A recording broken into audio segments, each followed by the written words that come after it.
Apa kabar Anda? Semoga tetap sehat dan semangat.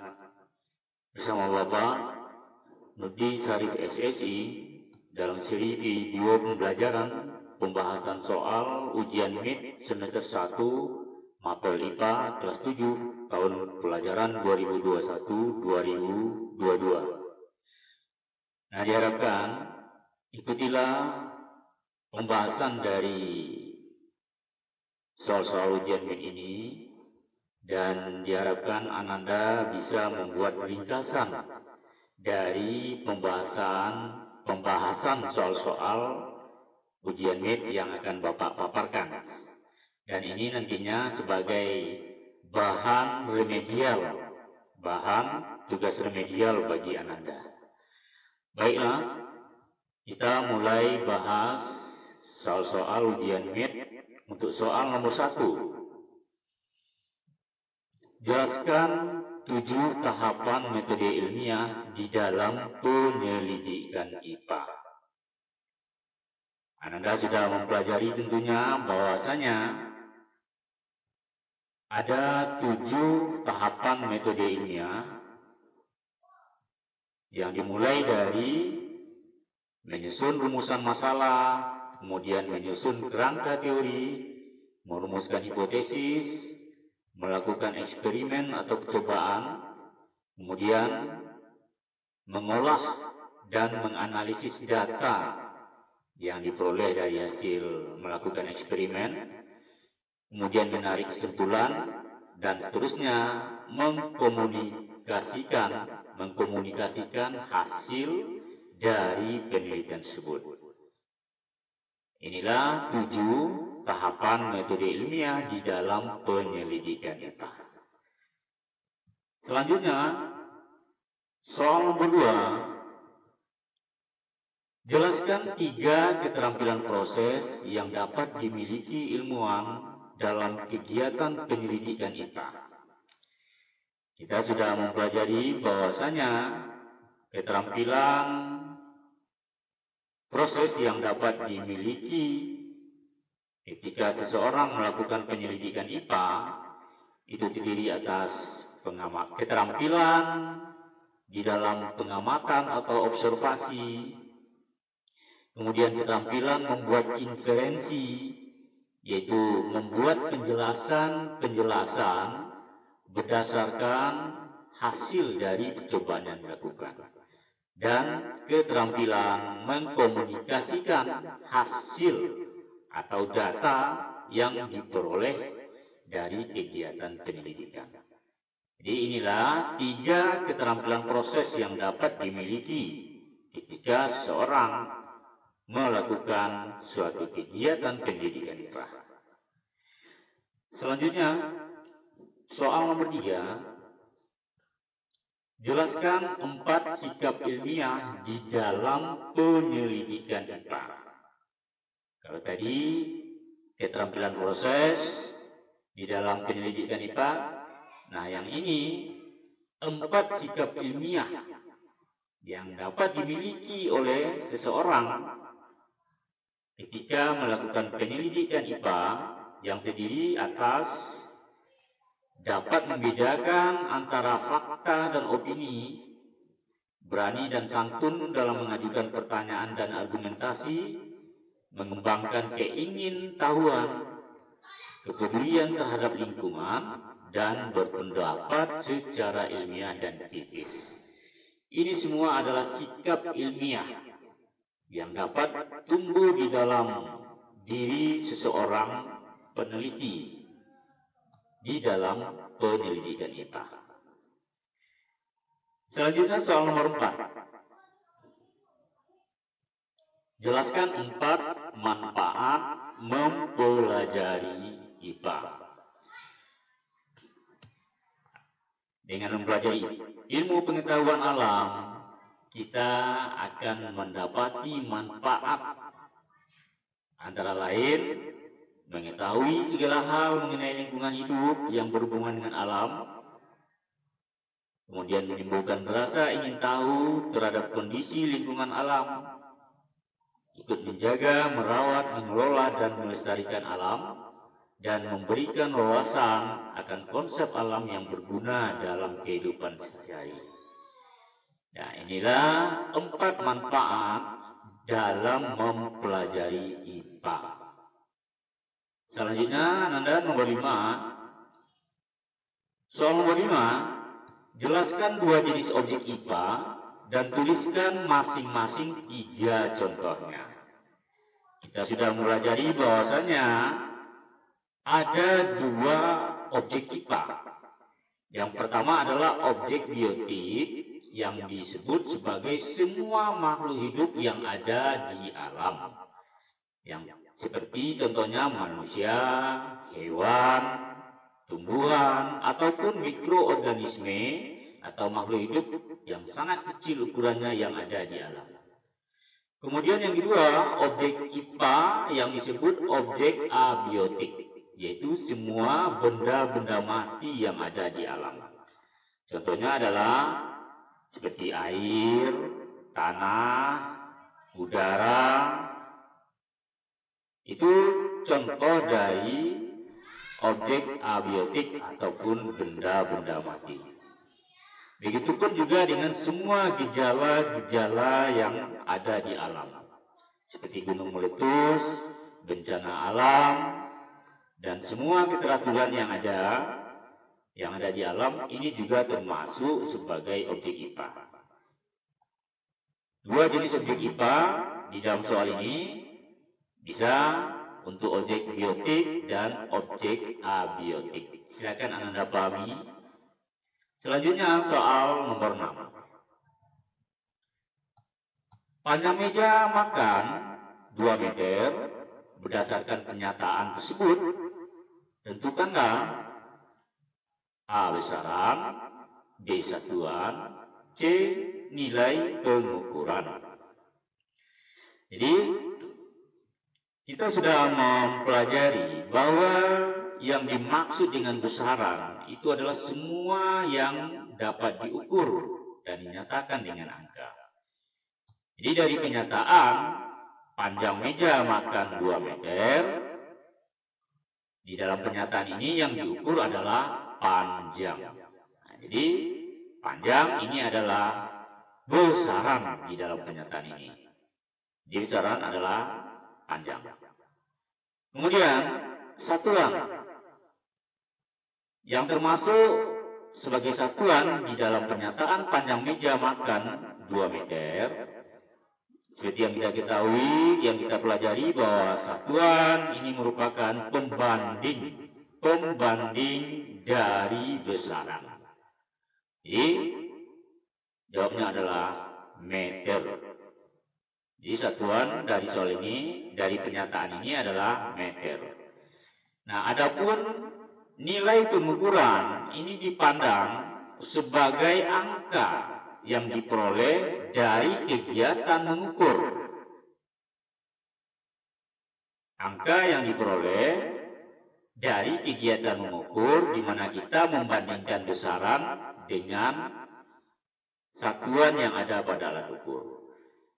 Jadi nilai pengukuran di sini adalah 2. Silakan Anda pahami. Kita lanjut ke soal yang ke-7.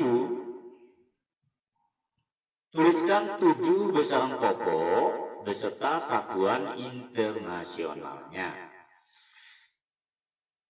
Kita sudah membahas bahwa besaran pokok ini adalah besaran-besaran di mana satuannya telah ditetapkan terlebih dahulu secara internasional.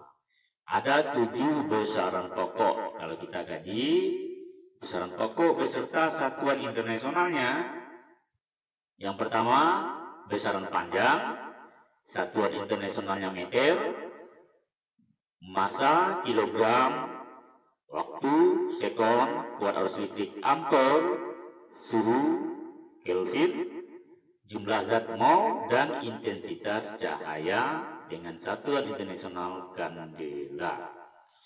Jadi ada 7 besaran pokok dengan satuan internasional yang sudah ditetapkan, seperti di tabel ini. Silakan Anda pahami. Selanjutnya nomor 8. Nyatakan dalam satuan internasional hasil pengukuran berikut. A. Panjang meja 325 cm, massa buku 750 gram, dan luas tanah 250.000 cm bujur sangkar. Dinyatakan hasil dari pengukuran ini dalam satuan internasional. Nah, kita bisa bahas untuk yang A, ini adalah besaran panjang, seperti yang diketahui tadi, satuan internasionalnya adalah meter. Jadi 325 cm ini kita konversi atau kita ubah satuannya ke meter. Nah, kemudian untuk massa buku, besaran massa, satuan internasional yang ditetapkan adalah kilogram. Jadi 750 gram ini kita konversikan ke dalam kilogram. Selanjutnya, luas tanah 250.000 cm bujur sangkar. Satuan dari luas tanah ini kita nyatakan ke satuan internasionalnya, besaran luas, satuan internasionalnya adalah meter bujur sangkar. Nah, kita bahas untuk yang A, panjang meja 325 cm. Kalau kita konversikan ke dalam meter berdasarkan anak tangga satuan, cm ke meter, itu naik 2 tangga ya. Naik 2 tangga. Sehingga dibagi 100. Di 325 dibagi 100, kita dapatkan 3,25. Mau ini dalam satuan meter ya, bukan centimeter. Dalam satuan meter. Jadi jawabnya adalah 3,25 meter. Selanjutnya untuk soal yang B. Massa buku 750 gram. Kita konversi ke satuan internasional kilogram. Satuan gram di dalam anak tangga satuan, sistem anak tangga satuan, gram ke kilogram itu naik 3 tangga. 3 tangga sehingga dibagi 1000. 750 gram sama dengan 750 dibagi 1000 kilogram.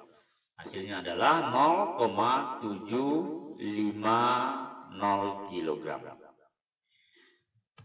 Selanjutnya, besaran luas tanah 250.000 cm bujur sangkar jika dinyatakan ke dalam satuan internasional yaitu meter bujur sangkar.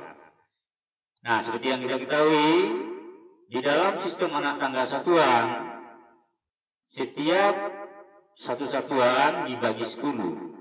Nah, sentimeter ke meter itu naik 2 tangga dibagi 100. Karena ini adalah dalam satuan bujur sangkar, sentimeter bujur sangkar ini maknanya adalah sentimeter dikali sentimeter. Nah, setiap sentimeternya adalah per 100. Jadi, 1/100 dikali 1/100 itu adalah 1/10.000. Oleh karenanya, jika kita ingin menyatakan luas 250.000 cm bujur sangkar ke dalam satuan internasional meter bujur sangkar, tentunya dibagi 10.000. Jadi 25.000 dibagi 10.000. Maka kita dapatkan luas tanah dalam satuan internasional adalah 25 meter bujur sangkar. Selanjutnya soal nomor 9. Sebuah balok diukur ketebalannya menggunakan jangka sorong dengan hasil pengukuran seperti pada gambar. Ini gambarnya. Gambar dari skala hasil pengukuran ketebalan balok dengan menggunakan jangka sorong. Nah, pertanyaannya, besar hasil pengukuran berapa sentimeter? Jadi, mengacu kepada skala yang ditunjukkan dari sebuah jangka sorong seperti ini. Langkah yang pertama yang harus kita lakukan untuk mengetahui berapa hasil pengukuran besaran panjang dengan menggunakan jangka sorong berdasarkan gambar skalanya. Yang pertama adalah kita harus amati skala utama. Nah, yang ini ya, skala yang di atas ini adalah skala utama. Skala utama yang diamati adalah skala utama yang letaknya tepat sebelum skala 0 nonius. Jadi kalau kita perhatikan skala 0 nonius yang ini dia, tepat sebelum skala 0 nonius ini ada skala utama yang ini. Nah ini, nilainya adalah 5,2. Maaf, 5,7 ya. Ini 5,5, 5,6, 5,7 adalah skala utama yang letaknya tepat sebelum skala 0 nonius. Sehingga skala utama ya yang dimaksudkan adalah 5,7 cm.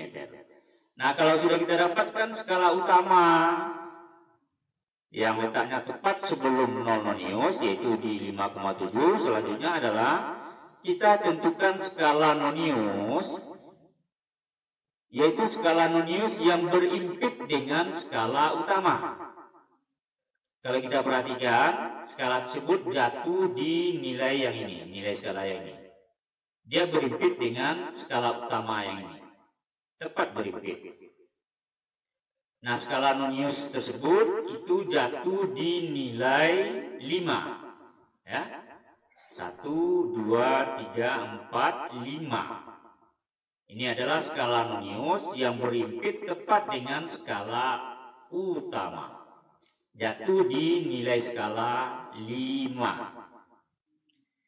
Nah, nilai skala ini kita kalikan dengan ketelitian dari jangka sorong.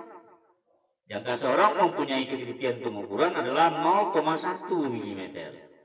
Sehingga nilai skala nonius tadi kita kalikan dengan 0,1. 5 dikali 0,1 mm, 0,5 mm. Nah, untuk memudahkan kita mendapatkan hasil pengukuran, satuan mm ini kita samakan dengan satuan dari skala utama yaitu cm. Jadi mm ini dinyatakan ke cm, tentunya dibagi 10. mm ke senti naik satu tangga satuan ya. Sehingga 0,5 dibagi 10 maka kita dapatkan 0,05 cm. Nah, inilah skala nonius yang terletak tepat berimpit dengan skala utama. Nah, baru terakhir untuk mendapatkan hasil pengukuran dengan menjumlahkan nilai skala utama dengan nilai skala nonius. Sehingga 5,7 ditambah 0,05 panjang atau ketebalan dari balok kita dapatkan 5,75 cm. Silakan anak-anak pahami.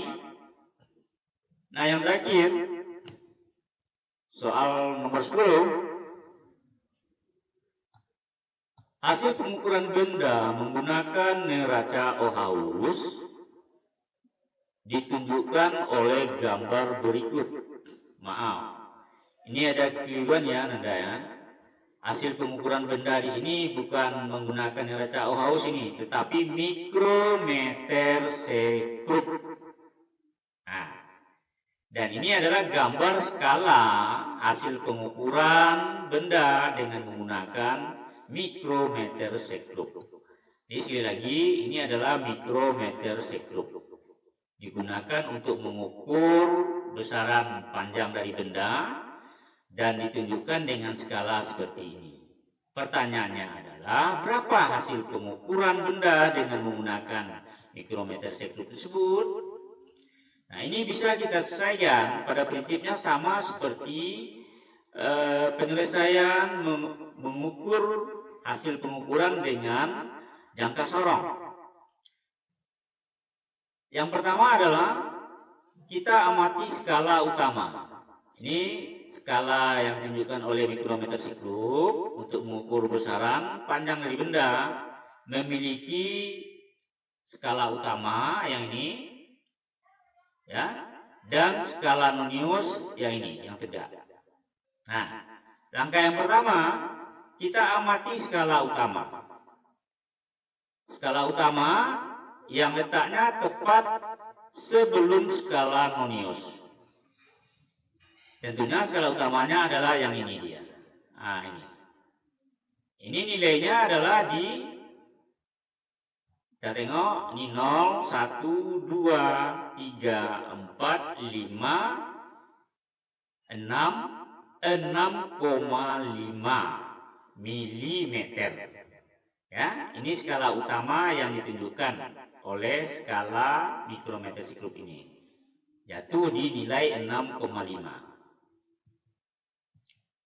Ya, skala utama yang ditunjukkan 6,5 mm. Nah, selanjutnya baru kita tentukan skala nonius. Skala nonius yang kita amati adalah yang tepat berimpit segaris dia dengan garis skala utama. Tentunya nilai skala nonius yang ditunjukkan adalah yang ini dia. Ya. Nilainya jatuh di ini 20, 21, 22, 23. Di skala 23 skala noniusnya. Nah, skala ini kita kalikan dengan ketelitian dari mikrometer siklop yaitu 0,01 mm. Sehingga 23 kali 0,01 mm kita dapat 0,23 mm. Nah, selanjutnya hasil pengukuran benda dengan menggunakan mikrometer siklop ini bisa kita hitung dengan menjumlahkan skala utama dengan skala nonius. Jadi nilainya adalah 6,5 ditambah 0,23 mm sama dengan 6,73 mm. Nah, itulah Ananda pembahasan soal-soal ujian MIT semester 1 kemarin yang sudah dilaksanakan. Silakan Ananda pahami, harapan Bapak Ananda dapat memahaminya. Dan sekali lagi, buatlah ringkasan dari pembahasan soal-soal ini sebagai bahan untuk tugas remedial Ananda. Baiklah, itu saja. Terima kasih Bapak Kiri. Assalamualaikum warahmatullahi wabarakatuh.